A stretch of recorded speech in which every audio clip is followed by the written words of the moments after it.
इदम श्री सद्गुरुवे नमः। जन्म शताब्दी पुस्तक माला 68। राम का नाम ही नहीं, काम भी। डे 4। परम पूज्य गुरुदेव वंदे माँ की दैवीय ऊर्जा को अंतस में धारण करते हुए और गुरु गीता के दिव्य मंत्रों को अनुभव करते हुए, गुरु गीता क्या है इसके बारे में बात कर लेते हैं 1 मिनट।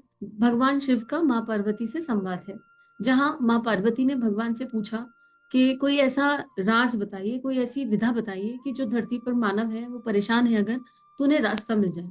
भगवान शिव ने कहा कि ये बहुत तुमने गहन प्रश्न पूछा, और इस धरती पर गुरु ही एक ऐसी शक्ति है जो मानव को दिशा दे सकता है और मानव को प्रकाश दे सकता है, अंधकार मिटा सकता है। और इसके बारे में मैं तुम्हें कहूंगा। तो जैसे श्रीमद् भगवत गीता है, ऐसे ही गुरु गीता है। श्रीमद् भगवत गीता भगवान श्री कृष्ण की वाणी है, योगेश्वर की वाणी है, जगत गुरु की वाणी है। ऐसे ही गुरु गीता भगवान शिव की वाणी है, आदि गुरु की वाणी है। तो दोनों ही गुरु की वाणी है, और माँ पार्वती को उन्होंने शिष्य रूप से ये गुरु गीता बताई। तो गुरु गीता का पाठ, गुरु गीता की जो एनर्जी है वो बड़ी प्यारी होती है। उसको हम अपने आप को सेंटर में रखकर पढ़े। उसमें हर तरह के वर्ग के लिए भगवान शिव ने कुछ कुछ कुछ कुछ समझाया है। तो गुरु गीता का जब स्वाध्याय करें तो उसको शिष्य भाव से करें, और मात्र उसको एक पाठ ना माने। उसकी गुरु गीता की एक बड़ी सी बुक आपको शांति कुंज में कहीं मिल जाएगी, उसमें अलग अलग कहानियां हैं। तो एक एक करके एक एक दिन उस स्टोरी को पढ़ें और श्रद्धा विश्वास डेवलप करें। सबसे इंपॉर्टेंट है, सबसे महत्वपूर्ण है श्रद्धा और विश्वास, क्योंकि श्रद्धा और विश्वास कहीं से खरीदा नहीं जा सकता। ये एक ऐसी चीज है जो हम सबके अंतस में है, बाय डिफॉल्ट है। क्यों है बाय डिफॉल्ट?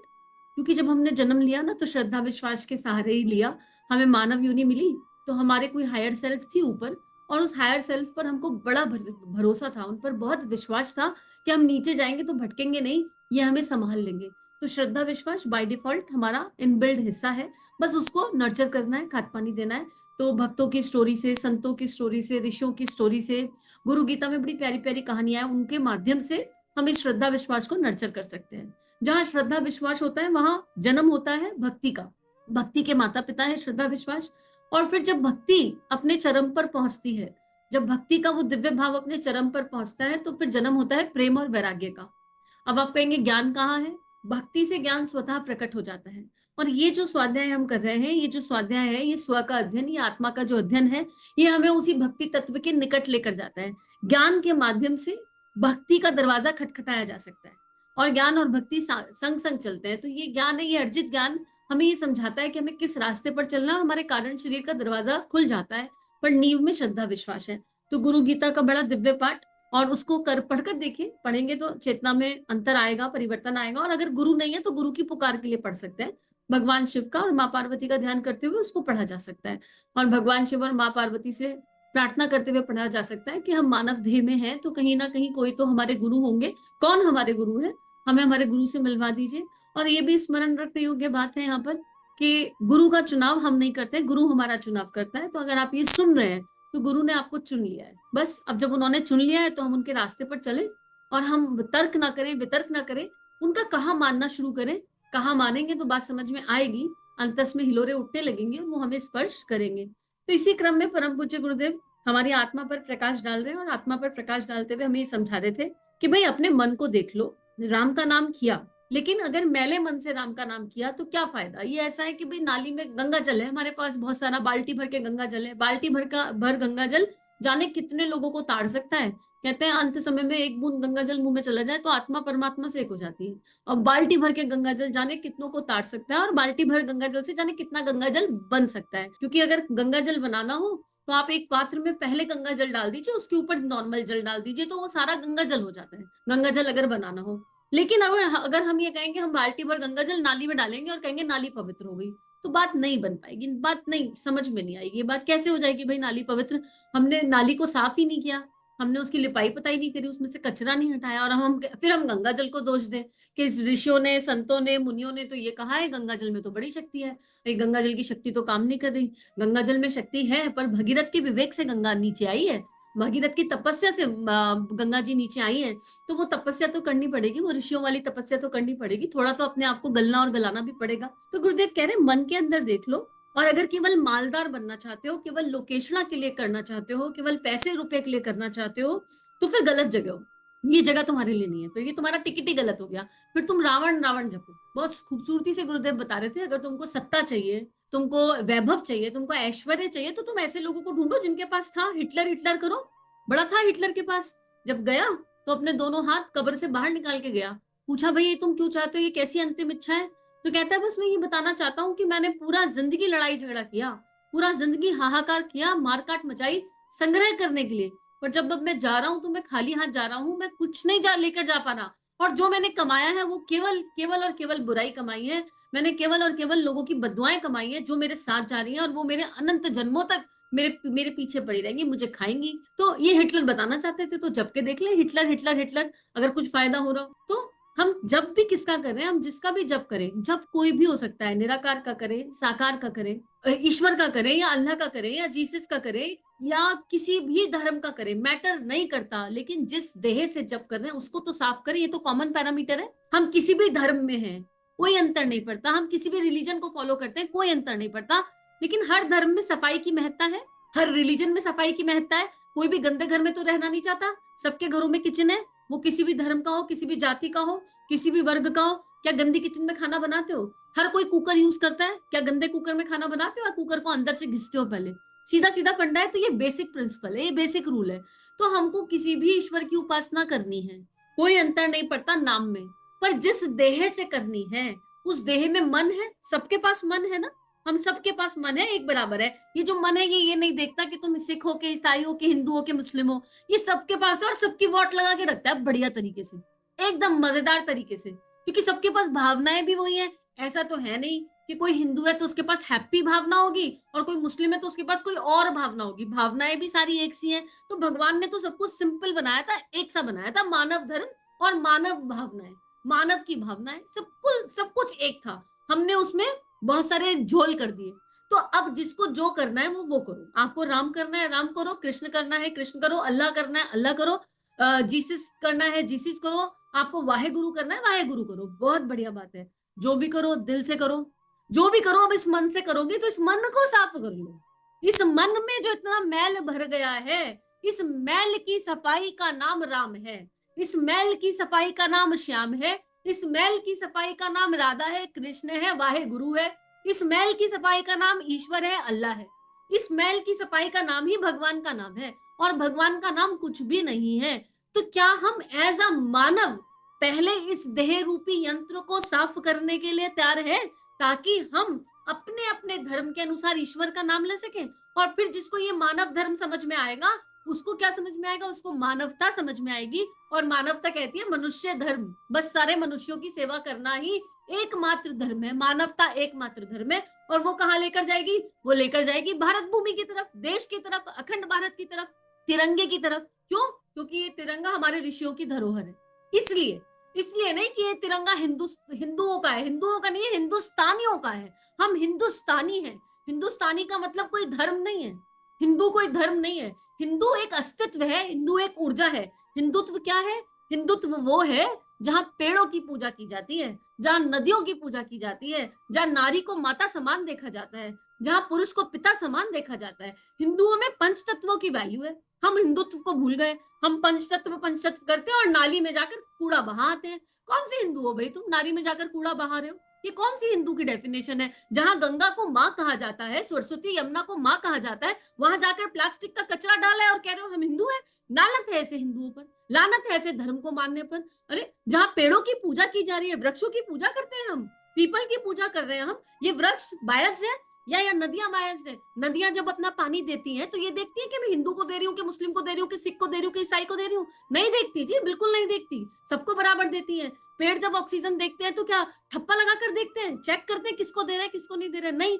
हम हिंदू मतलब हर किसी की पूजा करना, हिंदू मतलब सबका बराबर सम्मान करना। सूर्य को अर्घ देते हैं हिंदुओं में, क्यों देते हैं? प्रकाश की पूजा करते हैं, प्रकाश की उपासना करते हैं, क्योंकि सूर्य बायस नहीं है। हिंदू प्रकृति की पूजा करता है, हिंदुत्व का मतलब प्रकृति की पूजा करना, पंच तत्वों की पूजा करना, क्योंकि इन पंच तत्वों से हम बने हैं। हम ये सब तो भूल गए, हम तो मूर्तियों में फंस के बैठ गए कि हमारी मूर्ति तो ये वाली है और यही मूर्ति के साथ मर जाएंगे, इसी के साथ जन्मे हैं। जब मर जाएंगे ना, वो मूर्ति सजीव होकर दे थप्पड़ लगाएगी, जब पता चलेगा ऊपर जाकर कि कहेंगे भैया तुमसे किसने कहा था तुम एक मूर्ति पर चिपक जाओ। हिंदुत्व को, हिंदू धर्म को, इस भाषा को समझने की आवश्यकता है। ये प्रेम की भाषा है, अनन्य प्रेम की भाषा है। तो कौन सा नाम जपा ये महत्वपूर्ण नहीं है, किस भावना से जपा, ये महत्वपूर्ण है। देह में कषाय कलमश कितने भरे पड़े हैं, उनको साफ किया कि नहीं किया, ये महत्वपूर्ण है। और गुरुदेव हमें यही महत्व समझा रहे हैं, तो गुरुदेव हमें यही रास्ता दिखा रहे हैं। और ये खाली परम पूज्य गुरुदेव नहीं कर रहे, एक सच्चा संत, एक सच्चा ऋषि, एक सच्चा गुरु, चाहे वो कहीं भी हो, कोई भी हो, किसी भी धर्म का हो, वो यही बात बताएगा, बिल्कुल क्लियरली यही बात बताएगा। बैर भाव लड़ाई झगड़ा नहीं सिखाता ये धर्म। वो धर्म ही क्या जो लड़ाई झगड़ा सिखाए। धर्म तो सत्य और प्रेम की नींव पर रखा जाता है। धर्म केवल प्रेम सिखाता है, सत्य की राह पर चलना सिखाता है, मानवता की राह पर चलना सिखाता है, और वसुदैव कुटुंबकम की ऊर्जा की ओर ले जाता है। अब हम देख ले, क्या हम उस तरफ जा रहे हैं, क्या हम उस तरफ चल रहे हैं? अगर हाँ, तो हम कोई भी नाम करे, किसी भी धर्म में हो, हमारी भावनाएं पवित्र है, तो हमारे अंदर गंगा भी बसती है, हमारे अंदर जमुना भी बसती है, हमारे अंदर सूर्य का प्रकाश भी बसता है, और चंद्रमा की रोशनी भी बसती है, हमारे अंदर सारी प्रकृति बसती है। क्योंकि फिर हम प्रकृति को देखते हैं, मानव को देखते हैं, और हमारे मन में सबके लिए वो प्रेम, वो सद्भावना, वो करुणा आती है। इसीलिए तो ऋषियों की जो लेखनी है वो बायस्ड नहीं है कि हमारी लेखनी केवल इन्हीं लोगों के लिए, पर्टिकुलर वर्ग के लिए नहीं। आप मंत्र देखिए, सर्व मंगल मांग ले, सबका मंगल हो। ये नहीं कहा जा रहा सिख मंगल मांग लिए, मुस्लिम मंगल मांग लिए, हिंदू मंगल मांग लिए, नहीं, सर्व मंगल मांग लिए शिवे सर्वार्थ साधिके, शरणे त्र्यंबके गौरी नारायणी नमोस्तुते। सबके मंगल की बात करी जाती है, सबका मंगल होए रे, तेरा मंगल मेरा मंगल, सबका मंगल होए रे। जो सच्चा धर्म वही है जो सबके मंगल की बात बताता हो, जो सर्व मंगल की बात बताता हो, जो वसुदैव कुटुंबकम की बात बताता हो, जो मानव हो तो मानवता सिखाता हो, जो मनुष्य हो तो मनुष्य की गरिमा की ओर लेकर जाता हो, जो 84 लाख योनियों के बाद मिले इस मानव जीवन की दिव्यता को जगाता हो। हमारे भीतर के देवता का जागरण जिसमें करने की शक्ति है, वही सच्चा धर्म है। और ये सच्चा धर्म सत्य से आता है, ये सच्चा धर्म प्रेम से आता है, ये सच्चा धर्म शरणागति के भाव से आता है। फिर चाहे मैं श्री रामचरितमानस पढ़कर सीखूं, चाहे मैं भगवत गीता पढ़कर सीखूं, चाहे मैं अन्य वेद उपनिषद पुराण पढ़कर सीखूं, चाहे मैं बाइबल पढ़कर सीखूं, और चाहे मैं कुरान पढ़कर सीखूं, इससे मतलब नहीं है, पर जो भी पढ़ूं उसका सही तत्व उठा सकूं, उसकी सही बात को समझ सकूं कि उसमें क्या कहा जा रहा है। फिर चाहे वो गुरु नानक देव जी की लर्निंग्स हो, चाहे वो भगवान बुद्ध की लर्निंग हो, अंतर नहीं पड़ता। बात सब सही कह रहे हैं और बात सब वही कह रहे हैं। अंतर है हमारे गुण कर्म स्वभाव में, हमारी रिसीविंग में इतनी प्रॉब्लम हो गई है, हम इतने मैन्युपुलेटिव हो गए हैं, हमारी रिसीविंग इतनी संकीर्ण हो गई है कि हमको बात ही समझ में नहीं आती कि यार ये सारे तो सारी बात एक ही कह रहे हैं, ये गड़बड़ कहाँ हो रही है? गड़बड़ हो रही है प्रोसेसिंग में। बात बुद्धि में जाती है तो हम पहले ही इतना ज्यादा बहस्ड हो चुके हैं, हमें मानव धर्म की डेफिनेशन ही नहीं समझ में आती, हम तो आपस में ही लड़ते हैं। मेरा भगवान राम है, तेरा कृष्ण है, तू अलग रास्ते मैं अलग रास्ते, हमारी तो हालत ही हो गई है। अरे भगवान के नाम पर लड़ रहे हैं। अच्छा, तुम्हारे भगवान तो गोकुल वाले हैं, हमारे भगवान नंदगांव वाले हैं, और हमारे कहाँ वाले, हमारे महाराष्ट्र वाले हैं। अरे हम पागल हो चुके हैं, हम मूर्ख हैं। नहीं, तुम्हारी तो माता गायत्री माता है, हम तो आदि शक्ति कहते हैं, हमारी आदि शक्ति है। नहीं, हमारी दुर्गा है और हमारी काली है, मूल तत्व वही है, और हम आपस में इस बात पे लड़ रहे हैं। एक माँ के 4 बच्चे जब आपस में घर में लड़ते हैं तो माँ का दिल दुखने लगता है, और हम उस गुरु रूपी माँ, उस ईश्वर रूपी माँ के नाम पर नीचे लड़ने बैठ जा रहे हैं। कोई कोई कारण है इस लड़ाई का? कोई कारण नहीं है। तो जिसने भीतर की जागृति कर ली, जिसको ये समझ में आ गया कि मैं केवल एक मानव हूं और मेरा धर्म है मानव धर्म, और मुझे उसी के वैल्यूज और प्रिंसिपल्स को फॉलो करना है, और उसके वैल्यूज और प्रिंसिपल्स को फॉलो करते हुए, भीतर प्रेम रखते हुए, धर्म युद्ध में अगर तलवार भी उठानी पड़े तो उठा लेंगे, कोई दिक्कत नहीं। फिर सामने कौन है ये नहीं देखेंगे, फिर हम जाति के आधार पर, धर्म के आधार पर नहीं अपने एक्शन लेंगे। भाई नॉनवेज खाना गलत है, और गलत है और गलत ही रहेगा, लेकिन इसका मतलब ये तो नहीं है कि एक पर्टिकुलर वर्ग पर ठप्पा लगा जाए कि ये वर्ग नॉनवेज खाता है। कितने लोग नॉनवेज खा रहे हैं आजकल? 90% लोग नॉनवेज खा रहे हैं, 80% लोग नॉनवेज खा रहे हैं, 70% लोग नॉनवेज खा रहे हैं, एटलीस्ट 70% तो है ही। और ये अनुचित कर्म है, और हम करते जा रहे करते जा रहे करते जा रहे। आप कैसे आइडेंटिफाई करेंगे कौन कर रहा है? ये दुर्बुद्धि करवा रही है, दुर्बुद्धि। और ये दुर्बुद्धि किसी धर्म का नाम नहीं है, ये गुण कर्म स्वभाव का नाम है, जो भीतर बचा हुआ कषाय कलमश है ना, ये उसका नाम है। और फिर उस पर लॉजिक देते हैं, ऐसे लॉजिक देते हैं, ऐसे लॉजिक देते हैं, ये तो मैंडेटरी है, ये तो प्रोटीन है, ये तो फलाना है, जाने कहां कहां से निकाल कर लाते हैं वकील वाले लॉजिक। अरे इस लॉजिक को अगर धर्म के काम में लगा लिया होता, ईश्वर के काम में लगा लिया होता, इतनी भगवान ने बुद्धि दी है, इतना भगवान ने विवेक दिया है, ये विवेक अगर सद्बुद्धि के साथ ईश्वर के काम में लग गया होता तो वैज्ञानिक बन गए होते, रिसर्चर बन गए होते, ऋषि बन गए होते। जाने कहां कहां से लेकर आते हैं। बताइए, आप समझा भी नहीं सकते, आप समझाएंगे तो आप मूर्ख साबित हो जाएंगे। लेकिन सत्य स्वयं सिद्ध है। भाई सूर्य को तुम कितनी भी गाली दे दो, सूर्य को तुम रोज उठकर गाली दो, सूर्य पे प्रभाव पड़ेगा। तो अगर व्यसन गलत है, अनुचित है, तो अनुचित रहेगा। अगर नॉनवेज खाना अनुचित है तो वो हर हाल में अनुचित रहेगा। आप दुनिया भर के तर्क ले आइए, दुनिया भर की रिसर्चेस निकाल कर ले आइए, कोई अर्थ नहीं बनेगा उसका, कोई मतलब नहीं। आप बोलते रहिए, आप केवल अपने आप को समझा रहे हैं, अपने आप को मूर्ख बना रहे हैं, अपने आप का उल्लू काट रहे हैं, अपने आप को बेवकूफ बना रहे हैं। लेकिन जो हाय आप ग्रहण कर रहे हैं, जो दर्द आप भोजन के रूप में खा रहे हैं, वो दर्द आपके आसपास मंडराता ही रहेगा। और ये डराने के लिए नहीं कहा जा रहा, ये सत्य है, ये पूर्ण सत्य है। इस जीवन मानव तन मिला है, मानव जीवन मिला है दूसरों को जीवन देने के लिए मिला, दूसरों को जीवन देने के लिए। फिर लॉजिक ले आएंगे, अरे हम तो वनस्पति भी खा रहे हैं, तब वो हम हत्या नहीं कर रहे। अरे प्रकृति माँ है, उसने दिया ही है, और जड़ से नहीं खत्म होता कोई पेड़। एक जीव मार दिया, उससे कभी दूसरा जीव नहीं जन्मता। लेकिन जब हम प्रकृति का कोई चीज लेते हैं, हमने एक पेड़ पे से कुछ निकाला, तो वो दोबारा देता है, वो दोबारा देता है, वो माँ है, बार बार देती है। जड़ से कोई पेड़ खत्म नहीं करता खाने के लिए। धनिया की पत्ती, धनिया के उसमें से धनिया की पत्तियां निकाल ली, उसमें 2 दिन बाद दोबारा धनिया उगकर आएगा। खत्म नहीं होता है, वो जड़ से खत्म नहीं होता है। तो ये जो लॉजिक है ना, ये अपने पास संभाल कर रखिए, अपने गिरहमान में झांक कर देखने की आवश्यकता है। और अगर झांक लेंगे तो अच्छा है, और नहीं झांकेंगे तो वो तो घंटा बजाते ही रहेंगे, बजाते रहेंगे, बजाते रहेंगे। उनका तो काम है, किनका? सारी देव शक्तियों का। देव शक्तियों का काम ही है कि देवता को जगाना है भीतर के। वो तो बताते रहेंगे कि शायद कभी मान जाए, शायद कभी मान जाए, शायद कभी मान जाए। अच्छा है आज मान जाए। तो आज का स्वाध्याय तो यहीं पर ही हो गया, एक पैराग्राफ पढ़ लेते हैं और इसी पर चिंतन करते हैं। ताकि ये क्यों हुआ पता है आपको, ये स्वाध्याय अभी तक इतना क्यों हुआ कि किताब की एक लाइन भी नहीं पढ़ी? इसलिए कि गुरुदेव कह रहे हैं अब तुम जो पढ़ने जा रहे हो उसके पहले तुम अपनी कॉपी जांच लो। अब जो तुम पढ़ने जा रहे हो उसके पहले तुम ये देख लो कि तुम किस आधार पर पढ़ रहे हो। अब हम इस आधार पर पढ़ रहे हैं कि हम एक मानव है, हम जाति धर्म से परे चले गए, हम एक मानव है, हमारे अंदर मानवता स्थापित हो रही है, हम एक मनुष्य हैं, हम मनुष्यता की गरिमा को समझ रहे हैं और उस आधार पर पढ़ रहे हैं। अब हम इसलिए नहीं सुन रहे इसको कि मैं हिंदू हूं, कि मुस्लिम हूं, कि सिख हूं, कि ईसाई हूं, नहीं।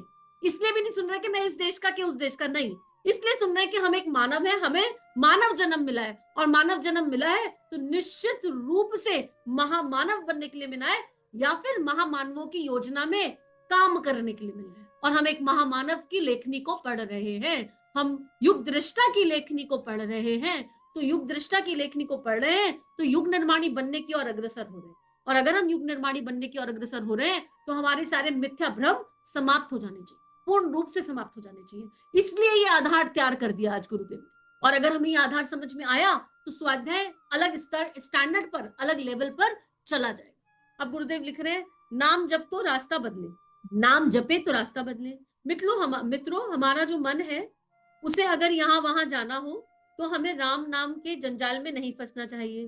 किसका जप करना चाहिए? मेरे ख्याल से आपको रावण का जप करना चाहिए। रावणाय नमः, कुंभकर्णाय नमः, मेघनादनाय नमः, मारीचाय नमः, भस्मासुराय नमः, कंसाय नमः, हिरण्यकश्यपाय नमः, सहस्त्रबाहुवे नमः, वृतासुराय नमः, महिषासुराय नमः आदि ये सारे जप आपको करने चाहिए। नहीं साहब, इनका जप तो हम नहीं करना चाहते, हम तो बस राम जी का ही जप करेंगे, हनुमान जी का ही करेंगे, गणेश जी का ही करेंगे। तो फिर आप इनके रास्ते पर चलिए। आप जिसका जप करते हैं आपको उसके रास्ते पर चलना पड़ेगा, उसके वैल्यूज और प्रिंसिपल्स को फॉलो करना पड़ेगा, उसके जीवन को पढ़ना पड़ेगा। अगर हम कह रहे हैं श्री कृष्णम वंदे जगत गुरु और हमने भगवत गीता नहीं पढ़ी तो खोखला है ये श्री कृष्णम वंदे जगत, एकदम मिथ्या है। अरे उठाइए तो सही भगवत गीता, देखिए तो सही उसमें कितना खूबसूरती से, कितना सरलता से जीवन जीने की कला को समझाया है। अगर हम कह रहे हैं राम राम जय राजा राम, राम राम जय राजा राम, और हमने श्री रामचरितमानस को नहीं पढ़ा तो हम बेकार में केवल मुंह में राम बगल में छुरी कर रहे हैं, हम परिवर्तन करना ही नहीं चाह रहे। उठाइए श्री रामचरितमानस, पढ़कर देखिए हिंदी में, हिंदी में ही पढ़ना, हिंदी में पढ़ना, बिल्कुल लैंग्वेज में उलझना मत। जिनकी संस्कृत अच्छी है, जिनको अवधि समझ में आती है, बात है स्वाध्याय करना, इनका स्वाध्याय, स्वय का अध्ययन, कि बात तो समझ में आए। बात ये होती है कि लेंगे पाठ के जैसे लेकर बैठ जाएंगे, लैंग्वेज तो समझ में आ नहीं रही, और पूरा पूरा 10-10 बार पढ़ लिया हमने। तो हमें श्रीमद भगवद गीता तो हमने 10 बार पढ़ी। अच्छा जी, आपने 10 बार पढ़ी है, जरा इस वाले श्लोक का अर्थ बता दो। नहीं, श्लोक रटा हुआ है, अर्थ क्या होता है? अर्थ नहीं, हमने तो बस श्लोक रट लिए। अरे आपने श्लोक रट लिए, बधाई हो, क्योंकि कृष्ण कृपा हो गई आप पर, इसलिए आप ये स्वाध्याय सुन रहे हैं। श्लोक रटे थे ना तो उसका परिणाम आ गया, उसका परिणाम आ गया कि गुरुजी पहुंच गए जीवन में। अब गुरुजी कह रहे बेटा उसका अर्थ समझ लो। फिर दूसरे स्टेप पर गुरुजी कह रहे हैं अर्थ समझ लिया, अब गुण कर्म आश्रम में डालो, अब अपने अंदर बदलाव लाओ। अपने अंदर चेंजेस करो, तब तो श्री कृष्ण भीतर प्रकट होंगे। अभी ये श्री कृष्ण यहाँ पर आसपास घूम रहे, मुरली बजाते हुए आसपास घूमते हुए श्री कृष्ण का क्या करें हम, घूम रहे हैं हमारे आसपास श्री कृष्ण।